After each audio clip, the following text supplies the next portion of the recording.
చితికిపోయినటువంటి బ్రతుకుల్లో ఉన్నప్పుడు, లేక దేవుని బిడ్డలారా ఎంతో దీన స్థితిలోకి వెళ్ళిపోయినప్పుడు, పేదరికంలోకి వెళ్ళిపోయినప్పుడు, జీరోకి వెళ్ళిపోయినప్పుడు దేవుని బిడ్డలారా దేవుడు మరలా హీరోని చేయడానికి ఇష్టపడుతున్నాడు. ఆమేన్. అది నా చిన్నతనంలో నేను ఎరుగుతుంది. దేవుని బిడ్డ, జీరో అంటే ఏంటో నాకు బాగా తెలుసు. ఆమేన్. జీరో అంటే ఏంటో తెలుసా మీకు? కాలు మోపే స్థలము లేనటువంటి వాడు జీరో. మాకు లేదు దేవుని బిడ్డలారా, నాది అనేది ఆ కాలు ఎట్టడానికి స్థలం లేదు దేవుని బిడ్డలారా, నాది అనేది ఏది కూడా లేనప్పుడు దేవుడు మరలా తిరిగి తన జ్ఞాపకంలో ఉంచుకున్న దేవుడు మరలా తిరిగి దేవుడు జ్ఞాపకం చేసుకున్నాడంటే ఈ రోజున నీవు కళ్ళారా చూస్తున్న ప్రతిదీ కూడా దేవుడు మరలా ఇచ్చిందే. ఆమేన్. మునుపుడి కంటే ఎక్కువ ఇచ్చిన దేవుడు. దేవునికి స్తోత్రం. దేవునికి అసాధ్యమైనది ఏది కూడా లేదు.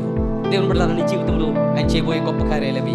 కనుక ప్రభువుని అడగటానికి నీవన్నాడు మొహమాట పడవద్దు, లేకపోతే భయపడొద్దు. ప్రభువా మరలా నన్ను నువ్వు ఒకసారి కనికరించు, నీ కొరకు బ్రతుకుతాను అని తీర్మానం చేసుకున్న వ్యక్తి ఎవరంటే చాలామంది ఉన్నారు. అందులో ఈయన కూడా ఒకడే.